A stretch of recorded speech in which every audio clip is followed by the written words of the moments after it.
بسم اللہ الرحمن الرحیم۔ محمد بن قاسم نے 17 سال کی عمر میں تاریخ کیسے بدلی؟ کیا محمد بن قاسم نے ایک عورت کی پکار پر سندھ پر اٹیک کیا تھا؟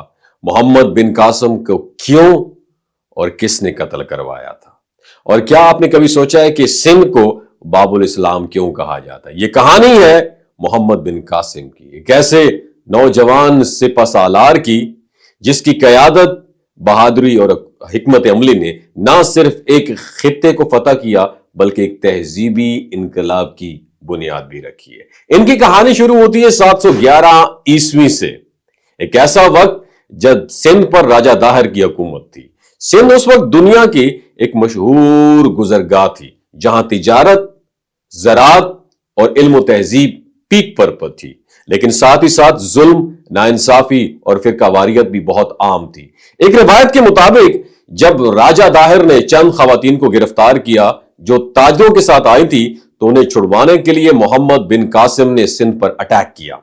ناظرین، محمد بن قاسم 17 سال کی عمر میں سندھ کی مہم پر سپہ سالار بنا کر اس کو بھیجا گیا تھا، اور محمد بن قاسم کی فتوحات کا سلسلہ سال 711 عیسوی میں شروع ہوا اور 713 عیسوی تک جاری رہا۔ محمد بن قاسم نے اپنی فوج کے ساتھ سندھ کا رخ کیا اور ان کی پہلی منزل ڈیسٹینیشن دیبل کا قلعہ تھا جو سندھ کی ایک اہم بندرگاہ اور تجارتی مرکز تھا۔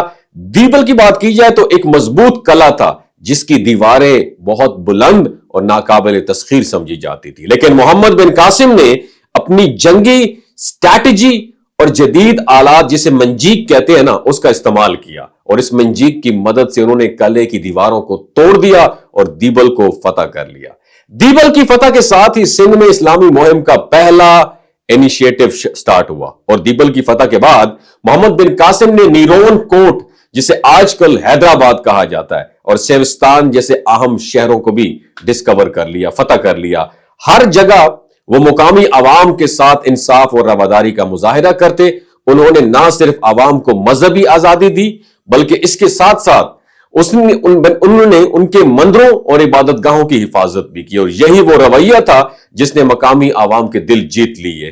محمد بن قاسم کی سب سے بڑی کامیابی راجہ داہر کے خلاف جنگ تھی، اور یہ جنگ دریائے سندھ کے قریب لڑی گئی، اور ایک شدید معرکے کے بعد راجہ داہر کو شکست دی گئی، اور راجہ داہر کی شکست کے ساتھ ہی سندھ میں اسلامی حکومت کی بنیاد رکھ دی گئی۔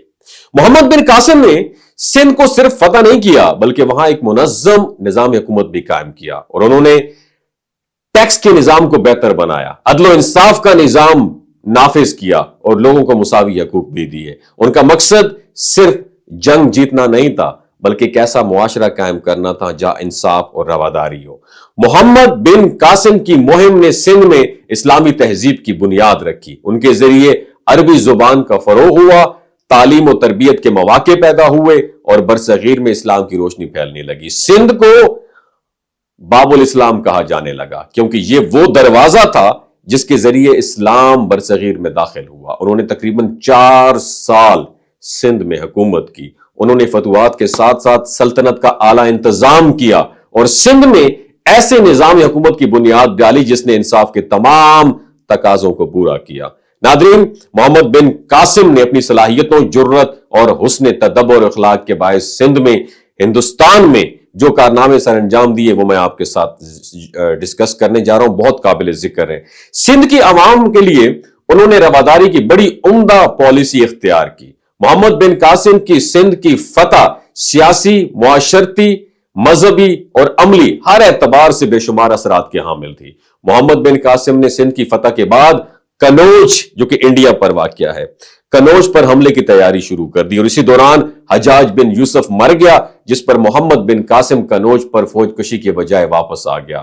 حجاج بن یوسف کے مرنے کے بعد ولید بن عبد الملک نے مشرقی ممالک کے تمام گورنرز کے نام آرڈر پاس کر دیے کہ وہ تمام فتوحات اور پیش قدمی روک دیں، اور کچھ ہی ماہ بعد خلیفہ ولید بن عبد الملک بھی مر گیا، اور عمومی خلیفہ تھا ایک، اس کا نام تھا ولید بن عبد الملک۔ کے انتقال کے بعد فاتح سندھ محمد بن قاسم کا زوال شروع ہو گیا، کیونکہ ولید کے بعد اس کا بھائی تھا سلیمان بن عبد الملک، وہ جانشین مقرر ہو گیا جو حجاج بن یوسف کا سخت دشمن تھا۔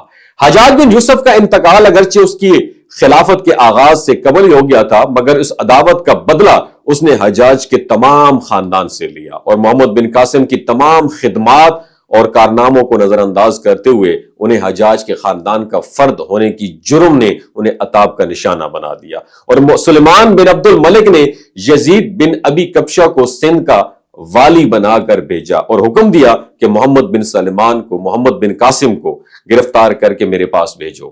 محمد بن قاسم کے ساتھیوں کو جب ان کی ہونے والی گرفتاری کا پتہ چلا تو انہوں نے محمد بن قاسم سے کہا کہ ہم تمہیں اپنا امیر جانتے ہیں اور تمہارے ہاتھ پر بیعت کرتے ہیں اور خلیفہ کا ہاتھ ہرگز تم تک نہیں پہنچنے دیں گے، مگر محمد بن قاسم نے خلیفہ کے حکم کے سامنے اپنے آپ کو جھکا دیا، اور یہ ان کی غفلت کی سب سے بڑی دلیل ہے کہ اگر وہ ایسا نہ کرتے تو ان کی سپورٹ کے لیے سندھ کے ریگستانوں کا ہر ایک ذرہ ان کے ساتھ شامل ہو جاتا، مگر انہوں نے اپنے آپ کو بھی کبشہ کے سپرد کر دیا۔ محمد بن قاسم کو گرفتار کرنے کے بعد دمشق بھیج دیا گیا۔